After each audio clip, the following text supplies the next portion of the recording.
जय हिंद दोस्तों। तो कैसे हैं प्यारे? आई होप अच्छे होंगे, जहां भी होंगे सकुशल मंगल होंगे। ओके, तो मेरे प्यारे, इस वीडियो में हम आज आपको बताने वाले हैं कि क्लास 10th बीएससीबी यानी बिहार बोर्ड से जो एग्जाम देंगे उनके लिए मैथ का जो सिलेबस है उसमें जो टॉपिक है, किस टॉपिक से कितना नंबर क्वेश्चन पूछेगा, इस चीज को आज हम इस वीडियो में क्लियर करने वाले हैं। तो मेरे प्यारे, इसमें 7 से 8 चैप्टर आपका है और टोटल से मिलाकर के आपको 100 मार्क्स के क्वेश्चन पूछेगा। इसमें पहले का है आपका वास्तविक संख्या। वास्तविक संख्या नहीं, रियल नंबर्स। ओके, वास्तविक संख्या से आपको 10 मार्क्स के क्वेश्चन पूछेगा, 10 मार्क्स यानी 10 नंबर के क्वेश्चन पूछेगा। ठीक है। दूसरा हो जाएगा आपका अलजबरा। अलजबरा यानी बीजगणित। ठीक है, बीजगणित से आपको क्वेश्चन पूछेगा 20 मार्क्स। कितने? 20 मार्क्स। ओके, तो 10 और 20 कितने हो गए? 30 हो गए। उसके बाद आपको पूछेगा ज्योमेट्री से यानी ज्यामिति। ज्यामिति से टोटल 20 मार्क्स का क्वेश्चन पूछेगा। तो 30-20 हो गया 50, बच गया 50। 10 मार्क्स यानी 10 नंबर के पूछेगा आपका कोऑर्डिनेट ज्यामिति यानी नियामक ज्यामिति। 10 नंबर हो गया 60। ठीक है। फिर हमसे पूछेगा 10 मार्क्स मेंसुरेशन। मेंसुरेशन यानी क्षेत्रमिति से 10 नंबर का क्वेश्चन पूछेगा। अब बच गया कितना? 30 नंबर बच गया। ठीक है। तो 20 नंबर आपका पूछेगा त्रिगोनोमेट्री। त्रिगोनोमेट्री यानी त्रिकोणमिति। त्रिकोणमिति से 20 नंबर यानी हो गया कुल मिलाकर के 90 नंबर। और 10 मार्क्स बच गया आपका सांख्यिकी स्टैटिक्स बच गया कितने?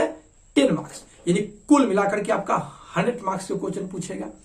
अब जरा हम लोग ये जान ले कि इसका ये पैटर्न कैसे रहेगा, किस चैप्टर से किस टाइप के क्वेश्चन उठाएगा, तो उसे जान लेंगे। ओके, तो मेरे प्यारे, रियल नंबर से आपको क्वेश्चन पूछेगा कि कोई आंकड़ा दे देगा और कह देगा इसका आप HCF निकाले या LCM निकाले या दोनों निकाले। ठीक है। दे देगा कि 225, 525 का HCF निकाले। और इस HCF को निकालने के लिए कोई सिंपल विधि नहीं देगा, वो आपका देगा भाग एल्गोरिदम विधि या यूक्लिड एल्गोरिदम के विधि से। ठीक है। इस विधि से आप क्या कीजिए, A बराबर BQ प्लस R वाला फॉर्मूला का यूज करके आप इसको क्या करें कि मसा निकाले। 2 मार्क्स का इस तरह से दे सकता है। ठीक है। फिर आपका इस प्रकार से क्वेश्चन पूछता है कि आंकड़े इतना, आंकड़ा यानी नहीं, वही कहते हैं कि संख्या इतना, इतना और इतना। संख्या मान लीजिए कि 12, 15 और 20 क्या क्या करे? HCF और LCM गुणनखंड विधि से निकाले। ओके, तो इस टाइप से क्वेश्चन पूछ देगा आपको। और पूछ सकता है कि, पूछ सकता नहीं है, पूछता ही है कि √2 एक अपरिमेय संख्या है, सिद्ध करें। √2 एक अपरिमेय संख्या है, सिद्ध करें। ओके, √3 एक अपरिमेय संख्या है, सिद्ध करें। इस टाइप से इस क्वेश्चन को क्या करेगा, आपसे पूछेगा। उसके बाद रहा बात शांत और अशांत आवर्ती। ठीक है। शांत पूरा कट जाएगा तो शांत, नहीं कटेगा तो अशांत। इसको हम जांच कर सकते हैं P/2 के पावर n गुने 5 के पावर m। इस फॉर्मूला का यूज करके, इस मतलब व्यंजक का यूज करके आप क्या कर सकते हैं कि बता सकते हैं। हाँ, याद रखिएगा, मैं थोड़ा सा बता दे रहा हूं, ऐसे तो मैं सिलेबस समझा रहा हूं। ठीक है। नीचे हर में अगर 2 और 5 आता है ना, या 2 आए, 2 और 5 के अलावा कोई दूसरा नहीं है, केवल 2 भी आएगा तो शांत होगा, केवल 5 भी आएगा तो शांत होगा। 2 और 5 के अलावा कोई दूसरा आ जाएगा तो अशांत आवर्ती हो जाता है। ठीक है। तो आई होप इस बात को समझ गए। तो इस चैप्टर से आपको इतने क्वेश्चन पूछ सकता है, यानी 10 नंबर के। ओके, सब्जेक्टिव और ऑब्जेक्टिव मिला करके। अब आया अलजबरा। अलजबरा कितना नंबर है? 20 नंबर। 20 नंबर इस अलजबरा में आपको है पोलिनोमियल यानी बहुपद, ठीक है। उसके बाद दो चर वाले रैखिक समीकरण, उसके बाद द्विघात समीकरण, और एक आता है एपी अर्थमेटिक प्रोग्रेशन यानी समांतर श्रेणी। तो इतने सारे क्वेश्चन, इतने सॉरी ये अलजबरा में इतने टॉपिक है, इस टॉपिक से आपको टोटल मिलाकर कितना नंबर का पूछेगा? 20 नंबर का पूछेगा। बहुपद, बहुपद में आपको पूछ सकता है कि पता है ऑब्जेक्टिव की अगर बात कहा जाए तो निम्नलिखित में सब पहचानिए कि कौन बहुपद है या बहुपद नहीं है। तो उस प्रकार से हम बहुपद को पहचान सकते हैं। कैसे पहचानते हैं? तो हम ये जानते हैं कि जिस बहुपद का जिस व्यंजक का जो चर मान होता है उसका घात जो होना चाहिए पूर्ण संख्या होना चाहिए।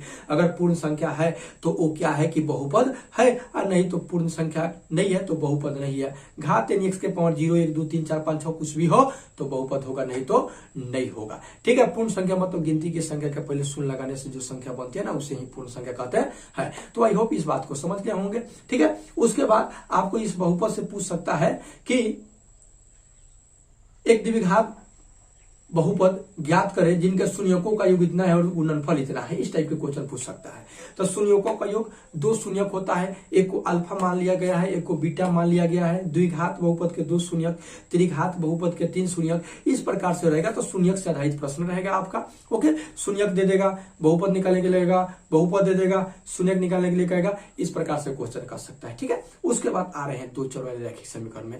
तो दो चर रैखिक समीकरण में क्या कर सकता है? दो चर वाला समीकरण दे देगा और कह देगा इसको हल करें, ठीक है। तो एनसीईआरटी के अनुसार 3 विधि है, ब्रजगुणन, लुप्तीकरण और प्रतिस्थापन, ठीक है। तो इस 3 विधि में से किसी एक विधि से आपको पूछ देगा कि आप क्या कीजिए कि हल कीजिए और एक्स वाई का मान निकालिए।